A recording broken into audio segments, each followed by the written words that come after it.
जय हिंद साथियों। आपका स्वागत है आपके अपने इस यूट्यूब चैनल में। साथियों, आज देखेंगे हम सब भारतीय राज्य व्यवस्था एवं संविधान से संबंधित ऑनलाइन फॉर्म में ये सारे प्रश्न हैं और ये सारे प्रश्न युक्ति पब्लिकेशन का जो बुक आया है मार्केट में नया, उसी बुक से हम करवा रहे हैं। तो चलिए बारी बारी से बहुत ही महत्वपूर्ण ये क्वेश्चन इसमें दिया गया है। सारे क्वेश्चन बहुत ही महत्वपूर्ण है, एग्जाम ओरिएंटेड है। तो बारी बारी से इसके सारे प्रश्नों को देखते हैं दोस्तों, और ये पॉलिटी का रहेगा, ठीक ना। तो चलिए, पहला टॉपिक है भारत का संवैधानिक इतिहास। भारत के संवैधानिक इतिहास से रिलेटेड जितने भी प्रश्न अराइज होते हैं एग्जाम में, देखिए सारा सीरियली वाइज सीरियली दिया गया है, किस टॉपिक से कितना प्रश्न आता है। इधर देखिए, इधर है संविधान सभा से रिलेटेड है। तो ये सीरीज बहुत ही इम्पोर्टेंट है, तो वीडियो लास्ट तक जरूर देखिएगा और अच्छा लगे तो लाइक कर दीजिएगा। और अगर आपने अभी तक इस चैनल को सब्सक्राइब नहीं किया है तो प्लीज़ सब्सक्राइब कर दीजिएगा साथियों, आपसे रिक्वेस्ट रहेगा। तो बारी बारी से देखते हैं इसके सारे प्रश्नों को। भारतीय राज्य व्यवस्था एवं संविधान के अंतर्गत भारत का संवैधानिक इतिहास को देखेंगे। और भारत का संवैधानिक इतिहास में देखिए, पहला क्वेश्चन कह रहा है कि रेगुलेटिंग एक्ट कब पारित किया गया था। तो ये 1773 ईस्वी में पारित किया गया था। दूसरा क्वेश्चन है, भारत के गवर्नर जनरल को किस एक्ट के द्वारा अपनी समिति के निर्णयों को अस्वीकार करने का अधिकार मिला था। मतलब कौन सा समिति बना था जिससे भारत के गवर्नर जनरल को अगर कोई निर्णय सुना देता है तो अस्वीकार कर सकता है उस निर्णय को। तो ये 1786 का अमेंडमेंट एक्ट आया था 1786 में, तो उसी में ये निर्णय लिया गया, मतलब सुनाया गया था, ये अधिकार मिला था। और इसमें एक खासियत और है दोस्तों कि ये सीरियली दिया गया है। देखिए 1773 में हुआ था, फिर 1786 में, फिर 1800, नीचे देखिए 1885 में, 1909 में, 1909 में, मतलब सीरियली जो घटना हुआ है उसी के तहत ये सारे प्रश्न दिए गए हैं। तो सीरीज बहुत ही महत्वपूर्ण हो जाते हैं। अगला क्वेश्चन है, महारानी विक्टोरिया को भारत की सामग्री कब नियुक्त किया गया था। तो महारानी विक्टोरिया को 1858 ईस्वी में भारत का सामग्री नियुक्त किया गया था। मार्ले मिंटो सुधार का उद्देश्य क्या था। तो पृथक निर्वाचन प्रणाली था मार्ले मिंटो। और पूछता है कि मार्ले मिंटो कब आया था। तो ये 1909 में आया था। और वही पूछता है मॉन्टेग्यू चेम्सफोर्ड कब आया था। तो ये 1919 में आया था, ठीक ना। चलिए आगे बढ़ते हैं। मार्ले मिंटो सुधार बिल किस वर्ष पारित किया था, ये देखिए। तो मार्ले मिंटो जो है ये 1909 में आया था। मॉन्टेग्यू चेम्सफोर्ड पूछेगा तो 1919 में आया था। आगे देखते हैं, मुसलमानों के लिए अतिरिक्त निर्वाचन मंडल प्रारंभ में किसके द्वारा लाया गया था। तो मार्ले मिंटो सुधार के द्वारा लाया गया था, जो कि 1909 में आया था। मुसलमानों के लिए अतिरिक्त पृथक निर्वाचन मंडल, ठीक ना। 1909 के इंडियन काउंसिल एक्ट में किस बात की व्यवस्था की गई थी। तो 1909 का जो इंडियन काउंसिल एक्ट था, सांप्रदायिक प्रतिनिधित्व की बात की गई थी। मॉन्टेग्यू चेम्सफोर्ड सुधार में प्रावधानों का सार क्या था। तो इसमें प्रांतों में दोहरा शासन प्रावधानों का सार था मॉन्टेग्यू चेम्सफोर्ड, और ये आया था 1919 में, ठीक ना। प्रांतों में दोहरा शासन इसका सार था। भारत का संविधान लागू होने तक स्वतंत्रता के पश्चात इसका शासन किसके अंतर्गत चलाया गया था। मतलब भारत जब आजाद हुआ था 1947 में, तो उसके कुछ दिन, मतलब संविधान तो 1950 से लागू हुआ था, ठीक ना। तो ये बीच का जो गैप, ये बीच में जो गैप था, तो इतना दिन कैसे शासन किया गया था ये पूछ रहा है। तो ये 1935 के भारत सरकार अधिनियम के अनुसार शासन किया गया था। 1935 के भारत सरकार के अधिनियम के साथ। भारत की आज़ादी के समय इंग्लैंड में किस पार्टी की सरकार थी। महत्वपूर्ण क्वेश्चन ये भी है। तो उस समय जब भारत आजाद हुआ था 1947 में, उस समय लेबर पार्टी की सरकार थी। कहाँ, तो इंग्लैंड में। केंद्र में द्वैध शासन प्रणाली को किस अधिनियम के अंतर्गत स्थापित किया गया था। केंद्र में द्वैध शासन पूछेगा तो 1935 का अधिनियम आ जाएगा, भारत सरकार अधिनियम 1935। आगे बढ़ते हैं, किस अधिनियम की प्रमुख विशेषता प्रांतीय स्वायत्तता थी। तो प्रांतीय स्वायत्तता हो जाएगा 1935, और केंद्र में द्वैध शासन भी पूछेगा तो 1935 हो जाएगा, ठीक ना। भारत में सचिव का पद किसके द्वारा निर्मित किया गया था। तो भारत में जो सचिव का पद है ये भारत सरकार अधिनियम 1858 के द्वारा निर्मित किया गया था। भारत सरकार अधिनियम 1858 के द्वारा भारत में सचिव का पद को निर्मित किया गया था। किस अधिनियम में कलकत्ता में न्यायालय की स्थापना का प्रावधान किया गया था? किस अधिनियम में कलकत्ता में सर्वोच्च न्यायालय की स्थापना का प्रावधान किया गया था? तो ये किया गया था रेगुलेटिंग एक्ट 1773 के अनुसार। आगे बढ़ते हैं साथियों, किस अधिनियम में भारतवासियों को अपने देश में प्रशासन में कुछ हिस्सा लेना संभव बनाया? तो प्रशासन में कुछ हिस्सा, भारतवासियों को अपने देश में प्रशासन में कुछ हिस्सा लेना संभव बनाया गया था, ये चार्टर एक्ट 1833 के तहत। चार्टर एक्ट 1833 के तहत किस अधिनियम के अंतर्गत भारतीय विधान परिषद को बजट पर बहस करने की शक्ति प्राप्त हुई?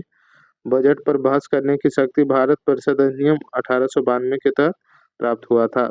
भारत का संघीय न्यायालय किस वर्ष में स्थापित किया गया था? संघ में न्यायालय तो 1937 में स्थापित किया गया था भारत में संघीय न्यायालय।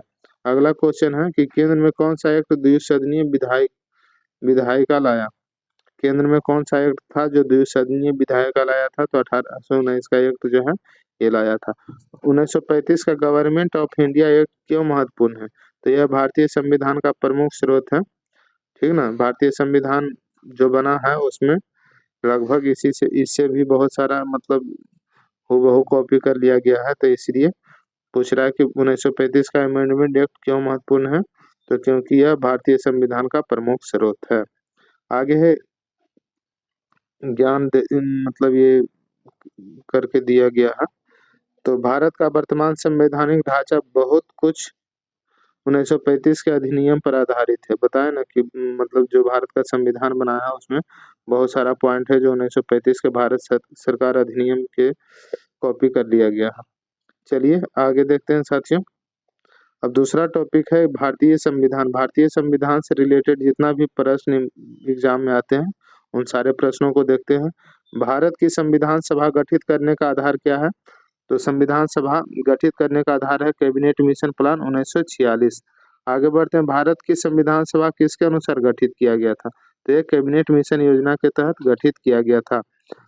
फिर 1936 में भारतीय राष्ट्रीय कांग्रेस द्वारा संविधान सभा के गठन की मांग कहाँ पर हुए अधिवेशन में रखी गई थी? देखिए, सबसे पहले भारतीय संविधान सभा को गठन करने की मांग 1936 के भारतीय राष्ट्रीय कांग्रेस के अधिवेशन में हुआ था। और ये कहाँ पे अधिवेशन हुआ था ये पूछ रहा, तो 1936 में फैजपुर में हुआ था, फैजपुर में। और इसकी अध्यक्षता किसने किया था?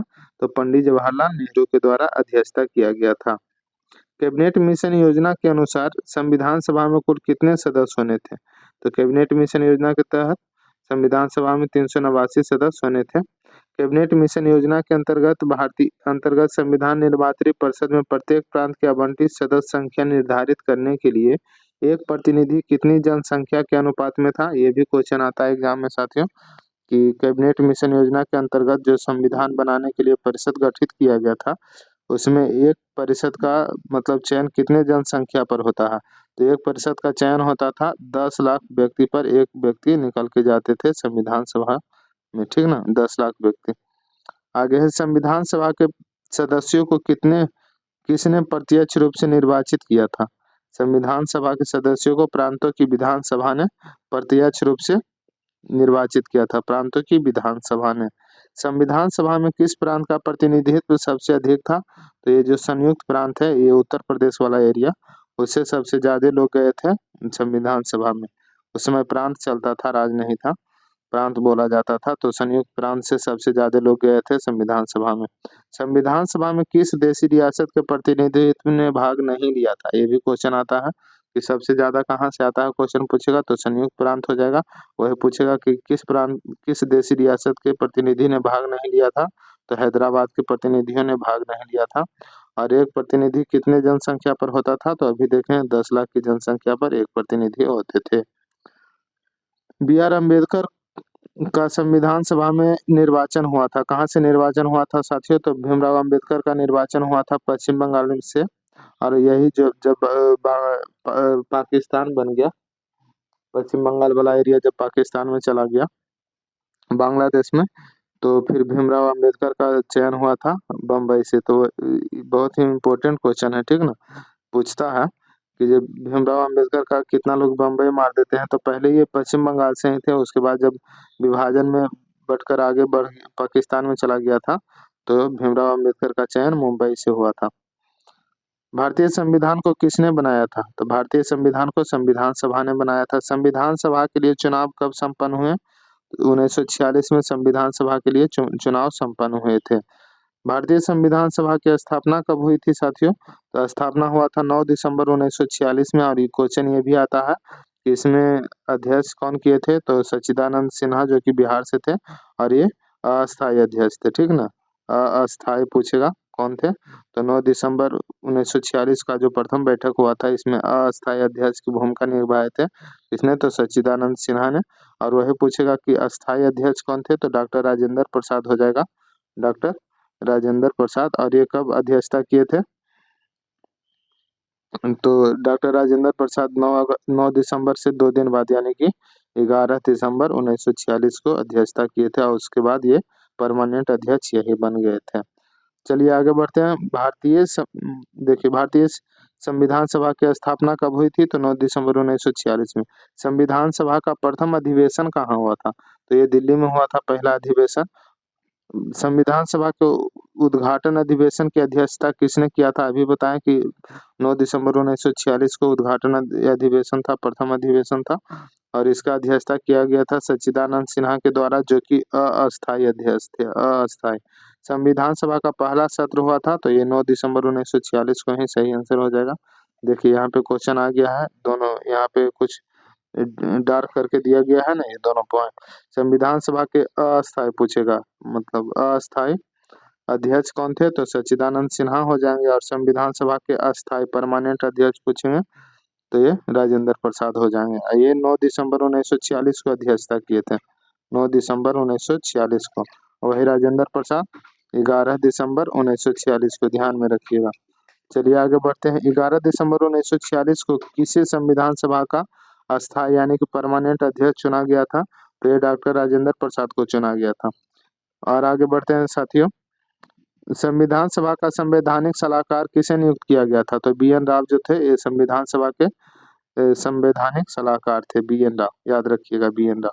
संविधान सभा के प्रारूप यानी कि मसौदा समिति की नियुक्ति कब हुई थी? तो मसौदा समिति के नियुक्ति हुआ था 20 अगस्त 1947 में। और इसके अध्यक्ष कौन थे? तो डॉक्टर भीमराव अंबेडकर हो जाएंगे, डॉक्टर भीमराव अंबेडकर, ठीक ना, इसके अध्यक्ष हो जाएंगे भीमराव अंबेडकर।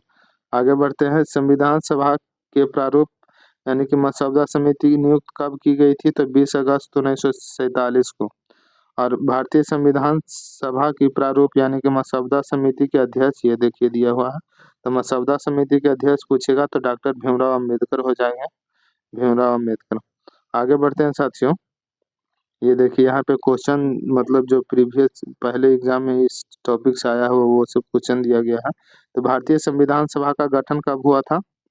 देखिए, तो कैबिनेट मिशन योजना 1946 के अंतर्गत भारतीय संविधान सभा का गठन किया गया था, ठीक ना। तो कैबिनेट मिशन योजना 1946 के अंतर्गत संविधान सभा का गठन किया गया था।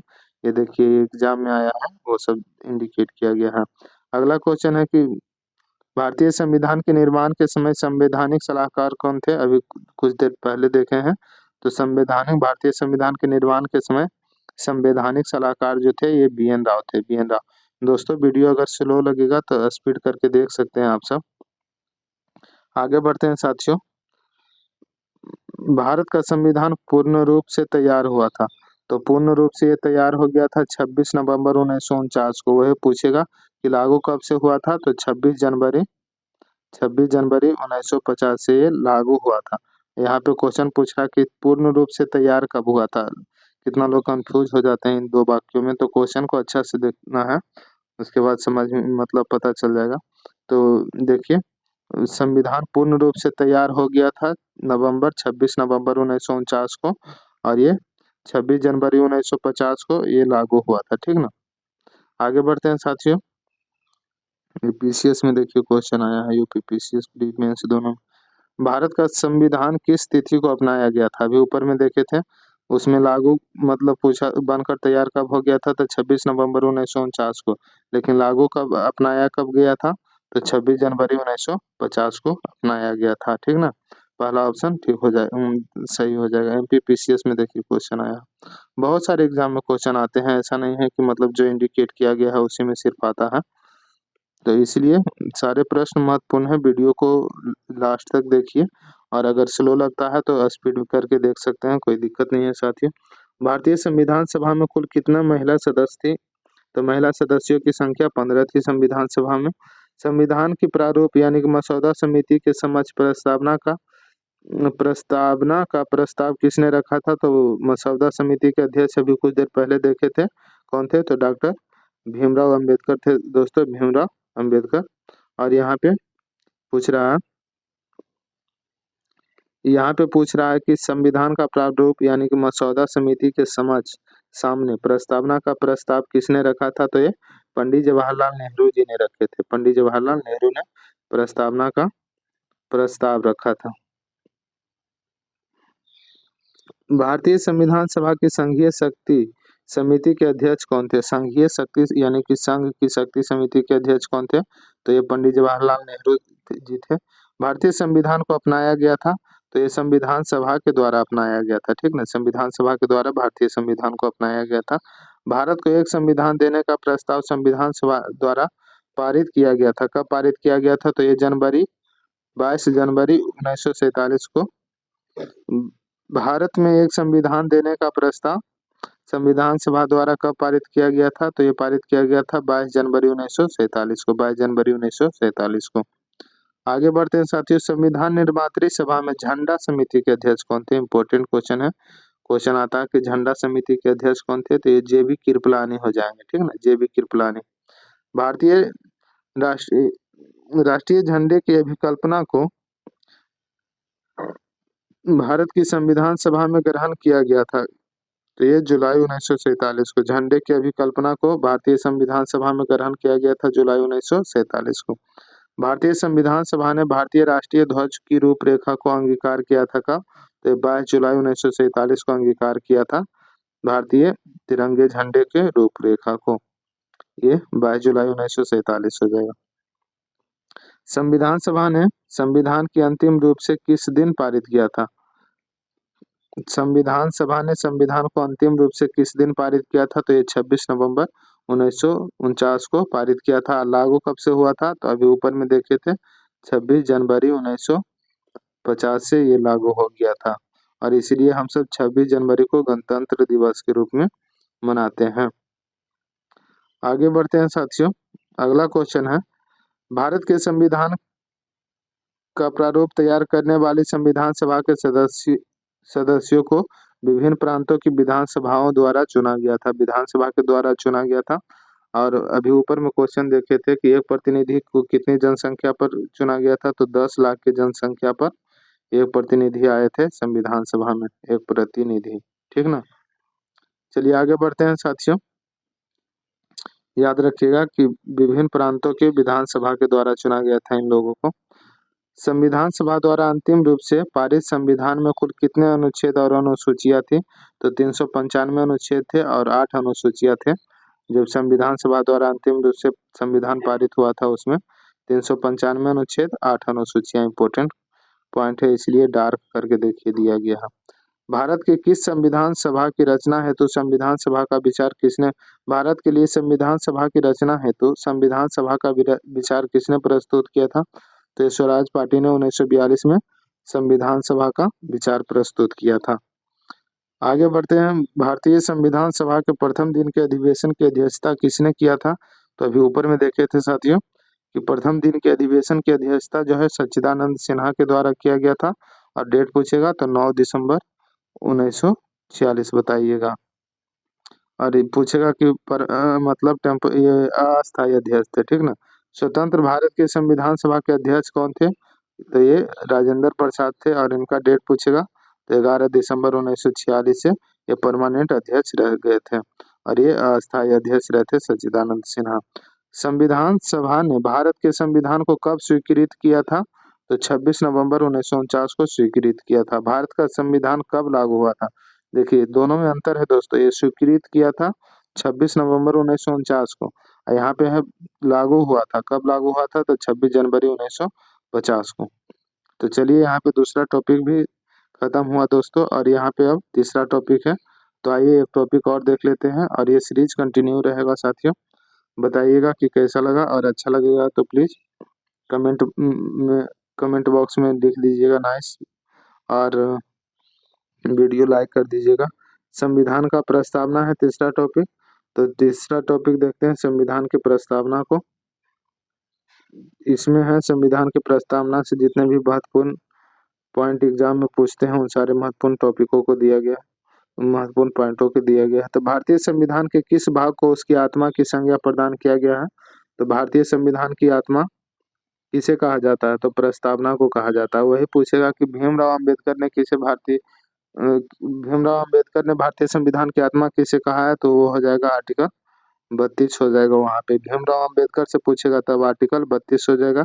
ऐसे ओवरऑल पूछेगा कि भारतीय संविधान के किस भाग को आत्मा कहा जाता है? तो ये प्रस्तावना को कहा जाता है, ठीक ना। संविधान निर्माताओं ने किस पर विशेष ध्यान दिया था? तो ये प्रस्तावना पर विशेष ध्यान दिया था। भारत के संविधान की प्रस्तावना किन शब्दों से शुरू होती है? तो हम भारत के लोग से शुरू होता है। हम भारत के लोग भारत को एक संपूर्ण प्रभुत्व, ऐसे करके पूरा प्रस्तावना है साथियों। तो प्रस्तावना किन शब्दों से शुरू होता है? तो हम भारत के लोग से। भारत किस प्रकार का राष्ट्र है? तो ये धर्मनिरपेक्ष राष्ट्र है।